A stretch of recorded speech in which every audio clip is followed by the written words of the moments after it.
That rush you feel, you think it's power. A surge of control in an otherwise quiet room. But what if it isn't power? What if it's a trap?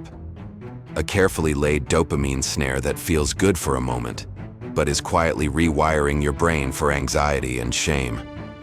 You might be caught in a loop, a phantom connection that's secretly eroding your sense of self, leaving you feeling emotionally bankrupt. This is the story of how chasing lust could be quietly ruining you. The dopamine deception, your brain on lust. Picture this. You're trying to be productive, focused on your work. Then, out of nowhere, a wave of distraction hits. A sudden, intense urge. Lust. It feels primal, powerful, and almost impossible to ignore. You tell yourself it's just for a moment. A quick release. A way to scratch an itch so you can get back to what matters. But what if that itch is actually a carefully engineered neurological trap? This isn't about morality. It's about biology. At the heart of this struggle is a neurotransmitter you've heard of, dopamine. It's often called the pleasure molecule, but it's really more about motivation and reward. It's the chemical that tells your brain, pay attention, this is important. When our ancestors found a rare source of food or a potential mate, dopamine ensured they remembered how to get it again. But our modern world has found ways to hijack this ancient system. Activities like consuming internet pornography can trigger an intense release of dopamine that may be far beyond what most natural, healthy experiences provide. This isn't a gentle wave of pleasure. It can feel like a tsunami of artificial stimulation that your brain was never designed to handle. Think of your brain's reward system like a finely tuned engine. Natural pleasures are the high-quality fuel it's meant to run on. Chasing lust through digital means can be like flooding that engine with rocket fuel. It creates an intense burn, but it can damage the machinery. Your brain, in an act of self-preservation, may begin to downregulate.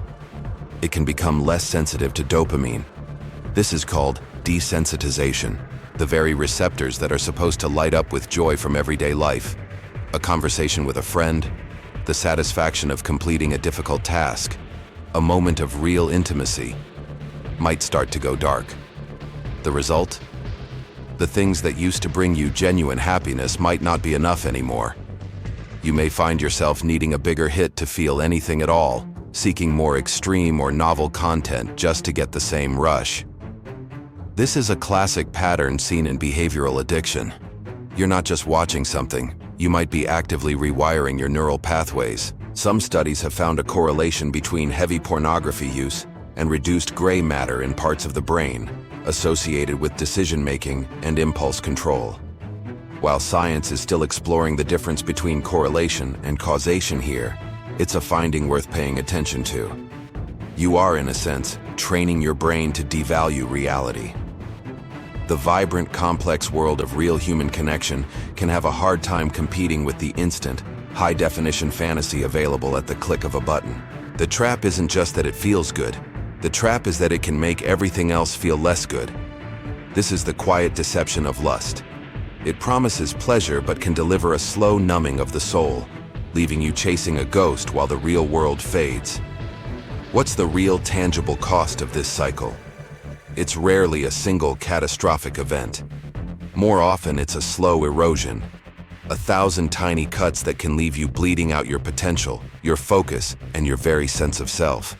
This is the quiet ruin, and it can show up in every corner of your life. Let's start with your focus.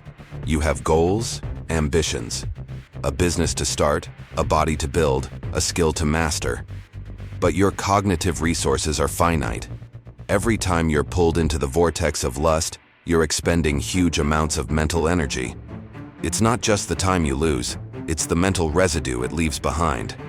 The brain fog, the trouble concentrating. Some research even suggests a connection between frequent pornography use and an impaired ability to delay gratification, making it harder to work towards long-term rewards. Your greatest goals demand deep, uninterrupted focus. Problematic lust can be the enemy of deep work, fracturing your attention and sabotaging your ambition from the inside. Then there's the emotional toll. The cycle of lust is often followed by a crash, a wave of shame, guilt, and self-loathing. You might feel disgusted with yourself, promising that this was the last time. This isn't just a moral failure. It can be a neurological response. Your brain, coming down from the artificial high, is left in a deficit, which often manifests as anxiety and depression. Studies consistently find a strong correlation between high-frequency pornography consumption and greater depressive symptoms, lower quality of life, and poorer mental health. You may turn to it to cope with stress or loneliness, but the behavior itself can deepen the very isolation it promises to relieve. Perhaps the most devastating consequence is the potential erosion of real intimacy. Lust and love often operate on different planes. Lust can be about getting, while love is about giving. When your brain is conditioned for an instant, pixelated reward, it can become incredibly difficult to navigate the beautiful, messy, and vulnerable world of real human connection. Lust often thrives on novelty and objectification, training you to see others not as whole human beings, but as a means to an end. This can seep into your relationships. You may find yourself emotionally distant from your partner, even when you're physically present. You might struggle to feel aroused with a real person because they can't compete with the hyper-stimulating novelty you've trained your brain to crave. This creates a profound disconnect. You're there, but you're not there. Your partner feels it. They feel the withdrawal and the emotional absence. Trust can begin to crumble. This isn't just theoretical. For many, the impact is real. When you're constantly chasing a phantom, you risk becoming a ghost in your own life, haunting the hallways of your relationships, unable to truly connect. Beyond your focus and your relationships, the chase of lust can attack something even more fundamental: your identity. Who are you at your core? What defines your worth? Ideally, your self-worth is built on a foundation of character, integrity, purpose, and contribution. It comes from the inside out, but a life driven by compulsive lust can flip this script. Your sense of value can become externalized, fragile, and dependent on the next hit. You might start to measure your worth by your ability to get what you want, creating a persona that needs constant reassurance. You risk becoming a performer, not a person. Your confidence isn't real. It's a temporary inflation that deflates just as quickly, leaving you feeling empty and insecure. This can create what psychologists call an unstable sense of self. Because lust is inherently selfish and insatiable, it doesn't care about who you are, only what you can get. It doesn't value commitment, discipline, or honor. It only asks, what's next? This relentless pursuit of novelty conditions you to be perpetually dissatisfied. You get caught on a hedonic treadmill, running faster and faster but going nowhere, always seeking a new muse to make you feel alive, because you've forgotten how to generate that feeling from within. This is the great deception. It can feel like an expression of power and virility, but it is, in fact, a profound act of self-abandonment. You are abandoning your values for a temporary sensation. You are trading long-term self-respect for short-term gratification. With every click, every chase, you are casting a vote for the man you are becoming. Are you voting for the man who is disciplined, focused, and present? Or are you voting for the man who is a slave to his impulses, a ghost in his own life? The psychologist Carl Jung spoke of the shadow, the parts of ourselves that we repress. He warned that what we don't bring to the light will control us from the darkness. When lust becomes your master, you're being controlled by your own shadow. You may act in ways that are out of alignment with the man you want to be. This inner conflict, this split between your actions and your values, is the source of the deepest shame. It's a feeling of being divided against yourself. You feel like a fraud. The man you present to the world, the friend, son, partner, professional, can feel like a mask. And behind that mask is someone you don't respect. This erosion of self is the quietest but most lethal form of ruin. It's a spiritual corrosion. It hollows you out from the inside, leaving a man who looks the same but has lost his core, his anchor, his soul. He is no longer the captain of his ship. He is merely a passenger, taken wherever the tides of his desires pull him. If it were as simple as just stopping, you would have done it already. The reason this cycle is so hard to break is that for many, The roots run far deeper than simple desire. Often, compulsive behavior isn't about seeking pleasure, it's about escaping pain. Think of it as a form of self-medication. For many, the intense rush becomes a coping mechanism for underlying issues that feel too overwhelming to face. Unresolved stress, deep-seated loneliness, or crushing anxiety. For a few moments, the noise in your head goes silent. The anxiety subsides, the loneliness disappears, but the relief is a mirage. Once the rush fades, the original pain not only returns, but it often brings friends, shame, guilt, and even more loneliness. For some, the roots go even deeper, back into the soil of the past. Traumatic experiences, especially in childhood, can have a significant impact on how our brains develop and how we regulate our emotions. Men who experienced emotional neglect or unstable attachments may be more vulnerable to developing compulsive behaviors later in life. The chase of lust can become an unconscious attempt to soothe a wound that has been festering for decades, an attempt to feel something, anything, to distract from a deeper numbness. Carl Jung talked about this phenomenon. He believed that what we often call lust is actually emotional starvation. It's the soul's cry for connection and wholeness that gets misdirected into the physical realm. You don't lust because you are bad. You might lust because you are divided. There's a part of you, the part that connects and loves without condition, that has been cut off or repressed. Jung would argue that you are not really chasing the other person. You are chasing the lost parts of yourself that you unconsciously project onto them. Understanding these deeper roots is not an excuse, it's an explanation. And it's the key to shifting from self-hatred to self-awareness. You are not broken or irredeemable. You are likely a man who is carrying a heavy burden and has found a deeply flawed strategy for coping. Recognizing this allows you to stop fighting the symptom and start healing the source. It allows you to ask a more powerful question. Instead of, how do I stop this craving? You can ask, what is this craving trying to tell me? What is the deeper hunger I'm trying to feed? Answering that question is the first true step toward freedom. So you find yourself caught in this cycle. It can feel hopeless, like you're trapped in a prison of your own making. But I want you to hear this loud and clear. Change is possible. Your brain has an incredible capacity for neuroplasticity. It can be rewired. You can reclaim your mind, your power, and your life. This journey is not about shame or repression. That approach is a recipe for failure, as what is repressed often returns with a vengeance. Instead, this is a journey of integration. It's about taking that powerful primal energy that you've been misdirecting and learning to harness it, to transmute it, and to aim it at a higher purpose. The path forward is a framework of deliberate actions and mindset shifts that will allow you to break the cycle and build a new foundation.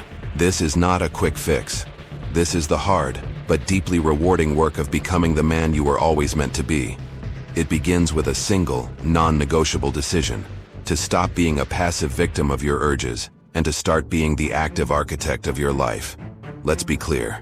This process will be uncomfortable. Your brain has built strong neural pathways that lead to this behavior, and it will scream for its familiar fix. You will face withdrawal-like symptoms. You will feel the pull of old habits. But on the other side of that discomfort is a clarity, a confidence, and a sense of self-respect that is 1,000 times more satisfying than any fleeting rush. The following steps are your roadmap. They are practical, battle-tested strategies for taking back control. This is where you turn the story of your ruin into the story of your redemption. This is where the real work begins. This isn't about wishful thinking. This is about action. Here are 5 concrete steps you can begin taking today to break the cycle and rebuild your life. Step 1. Conduct the brutal audit. You can't change what you don't acknowledge. The first step is to get brutally honest with yourself, but without judgment. For the next 7 days, carry a small notebook or use a note on your phone. Every time you feel the urge, every time you give in, document it. Note the time. Note what you were doing.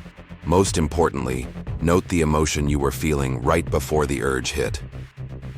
Were you bored? Stressed? Lonely? Anxious? This isn't about shaming yourself. It's about collecting data. You are becoming a scientist of your own mind, By tracking your triggers, you move from being unconsciously driven by them to consciously observing them. This simple act creates a small gap between the trigger and your response. In that gap lies your power to choose. At the end of the week, review your notes. You will likely see clear patterns emerge. Recognizing these patterns is the first step to dismantling them. Step 2. Recalibrate your brain. If your brain's reward system has become accustomed to an unnaturally high level of stimulation, it needs a break. This means intentionally starving the compulsive habit. For a set period, maybe 30, 60, or even 90 days, commit to a strict break from the main sources of your compulsive lust. Delete apps, block websites, remove all easy access. The idea, supported by clinicians, is that a period of abstinence can help restore the brain's reward system. This isn't about a magical dopamine fast, a term often misused, but about giving your brain's receptors a chance to become more sensitive to natural, healthy pleasures again. This will be hard. Your brain will protest. It will manufacture justifications. It will tell you, just one more time. This is the compulsive loop talking. You must be prepared for this fight. The goal is to allow your brain's reward pathways to heal, so you can once again find joy in real-world pleasures. Step 3. Transmute the energy. That powerful primal energy you feel isn't inherently bad. It's just being misdirected. The concept of transmutation is about taking this raw energy and converting it into a higher form. Instead of letting it drag you down into compulsion, you will channel it upward into creation. What is your mission? What is the single most important goal you have right now? Building your business? Getting into the best physical shape of your life? Learning a new language? This becomes your sacred container. Every time you feel that restless, lustful energy rise, you must physically redirect it. Close the laptop, stand up, and immediately take one small action toward your primary goal. Do 10 push-ups. Write one paragraph of your business plan. Practice one chord on the guitar. Move your body. You are training yourself on a neurological level to associate that energy not with shame, but with growth and purpose. Step 4. Build real connections. The antidote to phantom connection is real connection. Lust thrives in secrecy and isolation. Therefore, you must bring your struggle into the light. This is perhaps the hardest, yet most critical step. Find one person you trust, a close friend, a therapist, or a men's group, and tell them the truth. Say it out loud. I am struggling with this, and I want to change. The moment you speak it, the shame loses half its power. This creates accountability and breaks the cycle of isolation that allows the behavior to flourish. Simultaneously, you must proactively cultivate genuine, non-sexual connections. Call your friends, have deep conversations. Be fully present with the people in your life. Practice looking people in the eye. Practice listening. Rebuilding your capacity for real intimacy is like rehabilitating a muscle. It takes time and consistent effort, but it is the only way to fill the emotional void that lust has been exploiting. Step 5. Embrace the warrior's mindset. This journey is a battle, and you must see yourself as a warrior. A warrior isn't someone who never feels fear or temptation. A warrior is someone who feels it and acts according to his code anyway. Your code is the vision of the man you want to become. This means embracing discipline, not as punishment, but as an act of self-love. It means practicing mindfulness and meditation to strengthen your prefrontal cortex, the seat of your willpower. Just 10 minutes a day of focused breathing can measurably improve your ability to manage your impulses. It means practicing self-compassion when you stumble. Setbacks will likely happen. The goal isn't perfection. It's progress. When you fall, you don't wallow in shame. You get up, learn the lesson, adjust your strategy, and get back in the fight. This is the path of the warrior. It is a path of honor, discipline, and relentless forward motion. This is day 1. This is the moment you commit to yourself, to the man you are determined to become. If you are ready to begin this journey, go to the comments right now and write, Day 1 complete. You are not alone in this fight. Let's build a community of men holding each other accountable and reclaiming their power. The road away from the quiet ruin of lust is not an easy one. It will demand more from you than you think you have. It will require you to face the parts of yourself you have been avoiding. It will ask you to choose the discomfort of growth over the false comfort of compulsion. But the man on the other side of this battle is worth fighting for. Imagine waking up with a clear mind, free from the mental fog and nagging shame. Imagine being able to pour all of your creative energy into a purpose that truly matters. Imagine being fully present with the people you love, capable of giving and receiving deep, authentic connection. Imagine looking at yourself in the mirror and feeling not contempt, but a profound sense of respect for the man looking back at you. That man is not a fantasy. He is a possibility. He is the man you become when you stop chasing ghosts in the dark and start building a life in the light. The rush you were chasing was never power. Real power is the quiet strength of a man who has mastered himself.